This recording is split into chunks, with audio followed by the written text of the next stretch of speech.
Hello, I'm Lidia Canovas, General Manager of Regulatory Affairs here at Asphalion. Welcome to this new edition of Asphalion RegTalks. This time it is about regulatory information management systems. As you know, in the pharmaceutical industry, RIMS systems are key to have our data sorted and in a good shape and allow the operation and maintenance of medicinal products. In addition, we will face very soon an important transition in the pharmaceutical industry from the current XEV-MPD transmission of data in place since 2012 to the new ISO IDMP standard. This is going to add complexity, increasing the amount of data to be transmitted, and will have an important impact in internal procedures.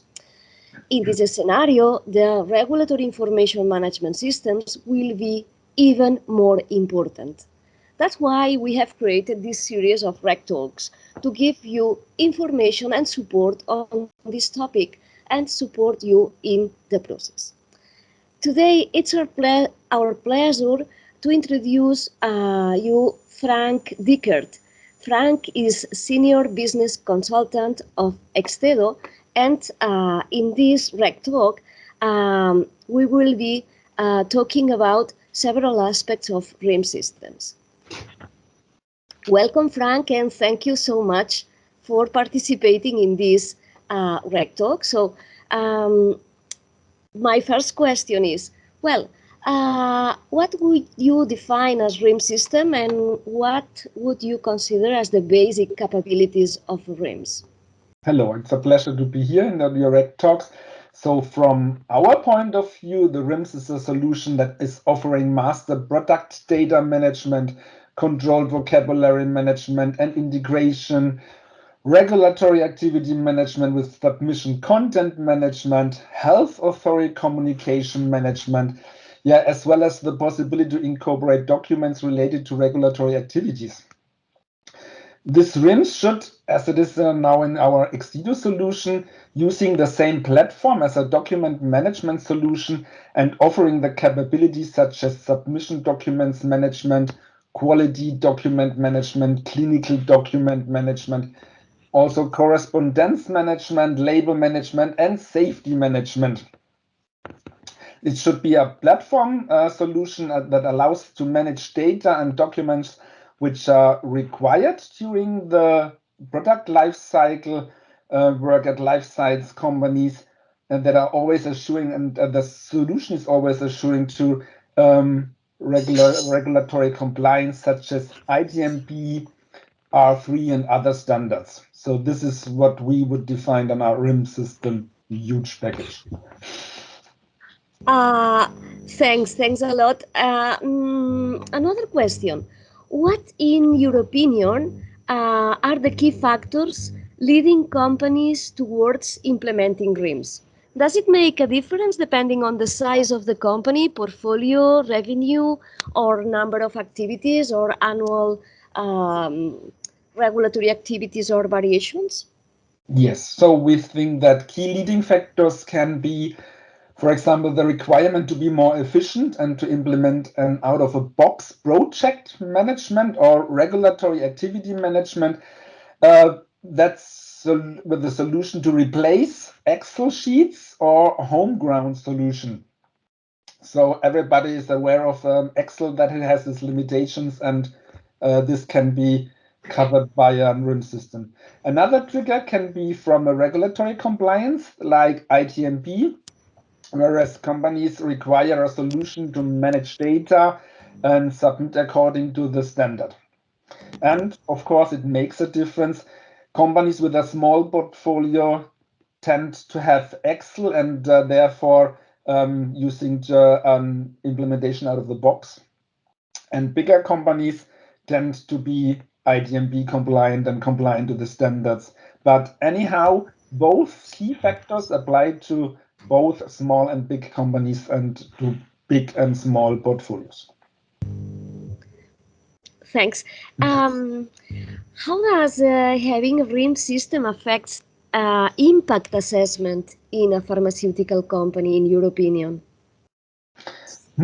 So yeah, having a RIM, which is covering the full scope I mentioned earlier, offers the single source of truth approach. And you can efficiently assess documents in relation to data such as, I like to see which documents are used in which markets and what is the respective status of the submission.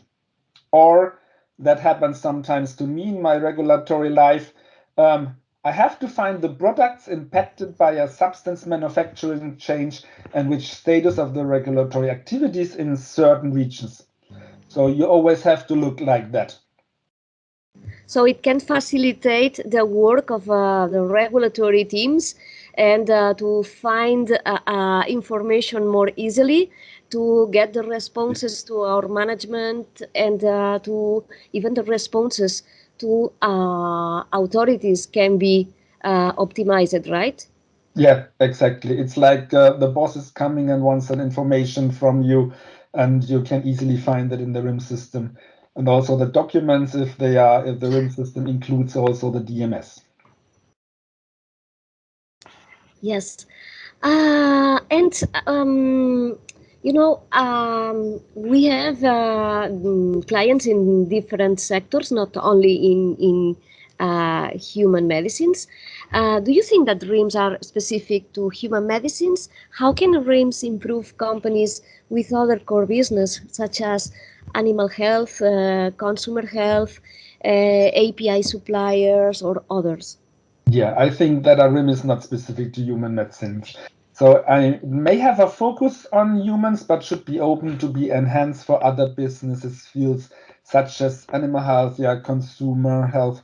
In case of all regulated businesses like aviatics and vehicle buildings, it's not already in our scope of the solution, but it can be implemented on request of other industries. So it's not really specific to human medicines. Many industry parts need this. Yeah, we see every now and then companies in the animal health sector with a new veterinary regulation, and also the medtech companies with the coming into force of EUDAMED progressively, and this is something that we will see. I fully agree with you. Exactly. Um, So the then veterinary in the medicines will also need to upload their data in a kind of IDMB yeah. structure, and this is the same effect here. And this is quite new for veterinary animal health companies, because in pharma companies are used to transmit data since 2012 in Article 57 XVMPD, but there was no precedent for veterinary medicine. So this will be uh, um, an important topic for this sector. Mhm. Then another question, because when we talk about RIMS, we think always in regulatory affairs. But in my opinion, RIMS is not exclusive to regulatory affairs, and we can have many users in the pharmaceutical companies or related companies. So, what do you think? Who are the key users for a RIM system? So the RIM should not be exclusively for regulatory affairs. So they are punished with adding a lot of data, but the data can also come from another department. Of course, the regulatory affairs is the key user, but almost all departments in a life science company are interested in data which is part of the RIM. And in case you are using the RIM as a part of combined solution with all kind of DMS business support, it enhances also the efficiency in the company. Depending on the scope of the implementation and the definition of the system, RIM key users are at least the regulatory affairs, of course, RegOps, They also need this quality, will have a lot of information in the RIMS system, and also clinical can have a look on, but also add data, and they should also. But it could also come from manufacturing and also from marketing or other areas. So also the supply chain can also add the data, for example, when was the product marketed and stuff like that, and everybody can have a look on it. So it's not exclusively to RA. And if we ask the RAs, they don't see themselves as the only key user. Yeah. That if I can add some information here. Well, we have come across companies with relatively small portfolio of marketing authorizations, but with a huge number of licenses and using the RIM systems to control the business of the licenses. So there are, in my opinion, many ways to use the RIM systems, as many as companies. Mm. And in your opinion, Frank, how important do you think that having an implementation partner for a RIM system is? So from our experience, a RIM cannot be implemented without an implementation partner. I can give the question back to you, so you know best what you can provide during the RIM implementation. It is really crucial to involve a knowledgeable partner which supports the implementation from a technical, but even more important from a business perspective. Especially in the case of an IDMB-based RIM implementation. In this case, most probably huge changes by the existing processes will be required, whereas the implementation partner can support from an outside view and give experience and lend his experience into this project. I think that such projects are mostly implemented well while they are supported by an external implementation partner. And it is really helpful to have Asphalion on our side for doing this. Thanks a lot. In fact, in our experience, we have been working in implementation of RIM systems now for over 4 years, and it seems to me that every implementation is different from the previous, because everyone has different systems of origins, and then the data should be rearranged to match the new system. We have now the complexity of IDMP compliance, so and there is a lot of work and good knowledge in the regulatory field is obviously needed, but obviously the work of the implementation partner in terms of the configuration of the system is key. And another key factor is that every company wants a freeze period during the implementation and change from a previous system, or if non-existing, this is not so critical, but as short as possible. So there are many factors that are to be taken into account. So, and my last question, Frank, from your point of view, what are the advantages and strengths of having implemented a RIM system for the user, and how is the adaptation to the new ISO IDMP standard planet, because this is certainly a challenge. That's true, but this question depends on the current state per current company. So overall, I would say that advantages of a state-of-the-art RIM are the compliant platform, fully integrated best one platform with document management, single source of truth, providing easy assessments and analytics. So This is really the key of an and the advantage and the strength of an RIM system. The ISO ITMP standard should be covered by the necessary data fields in the submission solution as a standalone, but also integrated with ECDD submissions. So you need to submit also your ITMP data via ECDD, most probably. So the EXTEDO RIM, for example, includes the necessary ITMP data fields for data management and will shortly allow ITMP submissions as a single or in combination with ECDD submissions. Furthermore, the EXTEDO RIM is not limited to one ITMP standard, but is also prepared to support further ITMPs and data exchange standards due to the implementation of the core product data management approach. Excellent.